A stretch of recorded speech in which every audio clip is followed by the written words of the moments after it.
दोस्तों Indian railway finance corporation limited यानी IRFC की बात करें, स्टॉक के अंदर आज कुछ गिरावट देखने को मिल रही है। लेकिन जो सबसे बड़ी बात है कि बाजार में जितनी बड़ी गिरावट है उतनी गिरावट तो बिल्कुल नहीं है, क्योंकि बाजार में जबरदस्त गिरावट का माहौल है। और इसके पीछे क्या रीजन है उसको भी समझने की कोशिश करेंगे इस वीडियो के माध्यम से।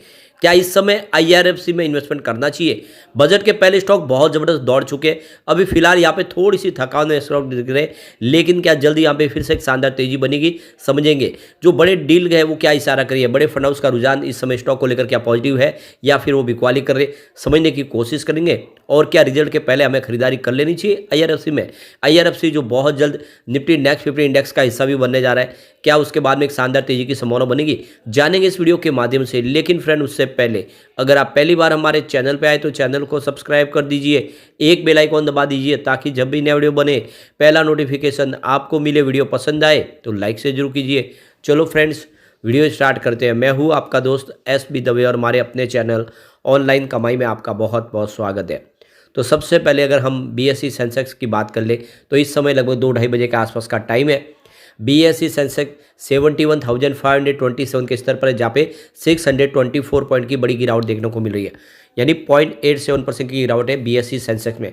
तो ये जो गिरावट हुई इसके पीछे वजह है आरबीआई की तरफ से किया गया फैसला। तो रिजर्व बैंक ऑफ इंडिया यानी आरबीआई ने अपनी एमपीसी की बैठक में जो नतीजों का ऐलान किया उसमें रेपो रेट को इस बार नहीं बदला, अनचेंज रखा है 6.5% के आसपास। और देख सकते हो कि लोगों की नज़रें और स्टॉक मार्केट की नज़र भी शक्तिकांत दास के ऊपर थी, हमारे गवर्नर के ऊपर थी, और लग रहा था कि इस बार कुछ बदलाव होगा रेपो रेट में, लेकिन ऐसा बिल्कुल हुआ नहीं।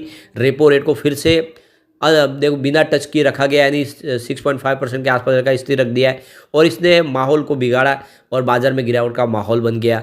तो देख सकते हो कि रेपो रेट के बदलाव में किसी प्रकार का बदलाव नहीं करने की वजह से गिरावट का माहौल बना और बाजार गिराए। अब देखो कि ऐसे अगर आप देखें तो ऊपरी लेवल से करीब 300 पॉइंट के साथ में शानदार शुरुआत की तो 900 950 पॉइंट की गिरावट है। अब इस गिरावट के बाद देखें तो बीएसई फाइनेंशियल सर्विस में भी गिरावट हुई है, 10,164 के स्तर पे 0.82% की गिरावट है, लगभग 1% के आसपास की गिरावट है। अब अगर हम आईआरएफसी की बात करें तो स्टॉक की शुरुआत हुई 164 पर, पॉजिटिव शुरुआत हुई, कल की क्लोजिंग 162 के आसपास थी, परंतु यही दिन भर का हाई है। और जैसे कि गिरावट का माहौल बना, इसने भी इंट्राडे में 160 का लो बनाया। लेकिन अभी अच्छी बात है कि इस समय फिर से कल के स्तर पे स्टॉक पहुंच चुका है 162 के आसपास, यानी गिरावट देखें तो मात्र 0.062% की गिरावट है, यानी एक तरह से कह सकते हैं फ्लैट ट्रेड कर रहा है। अगर बाजार रिकवर हो गया तो यहाँ पे तेजी बन सकती है, स्टॉक मजबूत लग रहा है, इस लेवल पे खरीदारी लोग कर रहे हैं। अब यहाँ पे इसकी परफॉर्मेंस देखें, 1 फरवरी को स्टॉक 169 के आसपास था, जहाँ पे 3% की गिरावट हुई। 2 फरवरी की बात करें क्लोजिंग 168 के आसपास रही, जहाँ पे 0.6% की फिर से गिरावट हुई। और 5 फरवरी को देखा तो स्टॉक 160 के आसपास है, जहाँ पे 5% की गिरावट थी। तो जो गिरावट होनी थी वो हो चुकी है। 6 फरवरी से स्टॉक फिर से रिकवर होने लगा है, 6 फरवरी को 160 के आसपास, जहाँ पे 0.2% की मामूली सी तेजी बनी। और 7 फरवरी की बात करें तो 162 के आसपास स्टॉक आया, जहाँ पे 1% की तेजी बनी। तो पिछले 2 ट्रेडिंग सेशन से पॉजिटिव क्लोजिंग आ रही है और ये एक तरह से इसके लिए काफ़ी अच्छी बात है। अब यहाँ पे देखो एक्सचेंज ने बड़ा फैसला किया, आरवीएनएल और आईआरएफसी के साथ में दूसरे 155 कंपनियों के शेयरों के सर्किट फिल्टर को बदल दिया है। तो यहाँ पे देख लो कि एक्सचेंज ने जो जानकारी है उसके हिसाब से यहाँ पे जो सर्किट लिमिट है उसको 10 से लेकर 20% कर दी गई है। तो यहाँ पे देख लो कि लगातार सर्किट लिमिट को बढ़ाया और घटाया जाता है ताकि लोगों को नुकसान ना हो। जब एक तरफा वॉल्यूम बढ़ता है या फिर एक तरफा अपर या लोअर सर्किट लगते हैं तब उस पर सर्किट की लिमिट को कम कर दिया जाता है ताकि जो है उसको एक रिस्क को मिनिमाइज किया जा सके। तो ये आप समझ सकते हो कि आईआरएफसी को लेकर यहाँ पे जो अच्छी गुड न्यूज है कि इसकी सर्किट लिमिट को बढ़ा दिया गया है, 10% थी उसको 20% कर लिया गया है और ये बहुत अच्छी बात है। अब यहाँ पे अगर तेजी बनेगी तो 20% का बड़ा जंप देखने को हमें आईआरएफसी में मिल सकता है। साथ में आरवीएनएल को लेकर भी बड़ा फैसला लिया है, जो सर्किट फिल्टर लिमिट थी 10% उसको 20% कर दिया गया है। तो ये बहुत अच्छी बात है दोनों शेयरों के लिए। तो जैसे कि भी आईआरएफसी हो, आरवीएनएल, दूसरे रेलवे के शेयर जो बजट के बाद नीचे आए, तो ये इसलिए हुआ क्योंकि बजट के पहले जो क्रेज था वो खत्म हो चुका है, जो अनाउंसमेंट था वो हो चुका है। इससे पहले भी ऐसे होता, पिछले साल भी जब बजट के पहले स्टॉक रॉकेट की गति से दौड़ते और बजट के ऐलान के बाद स्टॉक नीचे आए थे। इस बार थोड़ा अपेक्षा के कम मुकाबले जो कम रखा गया, बजट में प्रावधान जो रखा है रेलवे बजट के लिए वो कम रखा गया है। देख लो कि इस बार 2.55 लाख करोड़ का टोटल रेलवे कैपेक्स बढ़ाया गया है और पिछली बार ये 2.4 लाख करोड़ के आसपास था। तो ये जो बढ़ाया गया है सिर्फ इसमें 5% के आसपास की वृद्धि हुई है, जबकि लोगों की अपेक्षा थी कि कम से कम 10% या उससे ज़्यादा बढ़ाया जा सकता है इस बार रेलवे कैपेक्स, क्योंकि बहुत सारा खर्च होना है, लेकिन ऐसा हुआ नहीं और इसने थोड़ा सा माहौल बदला है। लेकिन अभी जो सरकार ने बड़ा अनाउंसमेंट किया कि 3 नए कॉरिडोर बनाए जाएंगे। एक कॉरिडोर होगा मिनरल्स और सीमेंट इंडस्ट्रीज़ के लिए कॉरिडोर बनेगा, जहाँ पे भी मिनरल होंगे वहाँ से। एक पोर्ट कनेक्टिविटी के लिए कॉरिडोर बनाया जाएगा और एक हाई ट्रैफिक डेंसिटी जहाँ पे होगी। तो ये 3 नए कॉरिडोर बनने जा रहे हैं, जिसका फ़ायदा आने वाले इसमें देखने को मिल सकता है। लेकिन ये जो सबसे बड़ी बात है कि ये खर्च का लिए पैसा कहाँ से आएगा, क्योंकि बजट में उतना प्रावधान नहीं किया गया, इसने भी थोड़ा सा माहौल बिगाड़ा है। लेकिन ओवरऑल देखें तो आईआरएफसी में तो खरीदारी का मौका है, ये रेलवे को फाइनेंस प्रोवाइड करने वाली मजबूत कंपनी है। अब यहाँ पे एक बड़ी अपडेट और निकल के आ रही है। TRAI यानी जो है telecom regulatory authority of India की तरफ से यहाँ पे जो बड़ी एक जानकारी दी गई है कि रेलवे ने इनके पास अब यहाँ पे स्पेक्ट्रम की मांग की है। तो TRAI ने देखे तो यहाँ पे बुधवार के दिन स्टेक होल्डर से उनका नज़रिया मांगा है, उनसे उनकी राय मांगी है, क्योंकि रेलवे 5 मेगाहर्ट्ज़ की अतिरिक्त है जो स्पेक्ट्रम लेना चाहती है, और इसके लिए ज़रूरी है कि सेफ्टी और सिक्योरिटी सिस्टम और लेस करना चाहती है रेलवे। और इसके लिए इन्होंने रिक्वेस्ट की है TRAI से कि उनको कम से कम 5 मेगाहर्ट्ज़ की और एक्स्ट्रा जो है एलोकेशन की जाए स्पेक्ट्रम की, जिससे जो सुरक्षा के व्यवस्था और कड़ी की जाए।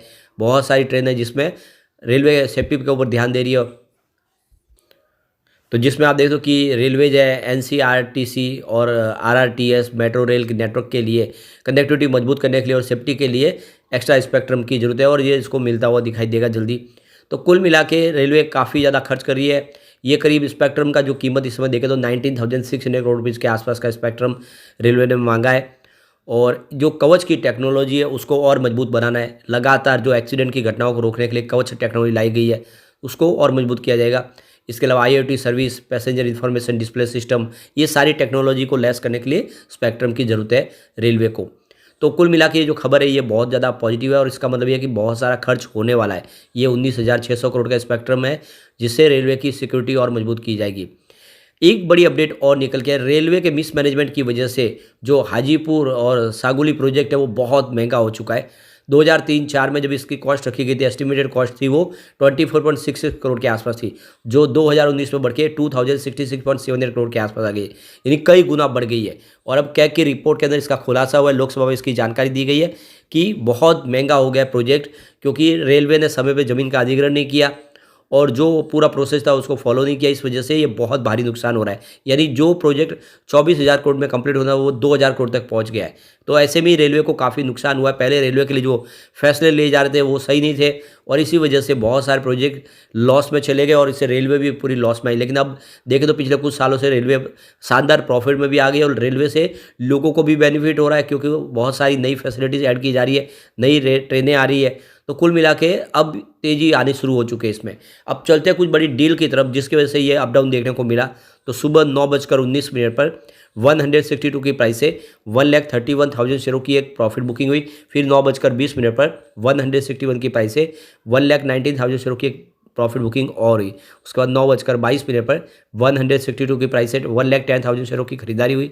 तो फिर 9:40 पर 161 की प्राइस से 2,05,000 शेयरों की फिर से एक बिकवाली हुई। फिर 10:05 पर 161 की प्राइस से 2,05,000 शेयरों की खरीदारी हुई। तो 10:10 पर 160 की प्राइस से 2,75,000 शेयरों की फिर से बिकवाली हुई। फिर 10:22 पर 163 की प्राइस से 1,57,000 शेयरों की खरीदारी हुई। उसके बाद 10:23 पर 164 की प्राइस से 2,96,000 शेयरों की शानदार खरीदारी हुई। तो फिर 10:40 पर 163 की प्राइस से 1,70,000 शेयरों की बड़ी खरीदारी और हुई। फिर 10:54 पर 164 की प्राइस से 2,94,000 शेयरों की बड़ी खरीदारी और हुई। फिर 12:54 पर 162 की प्राइस से 2,09,000 शेयरों की खरीदारी और हुई।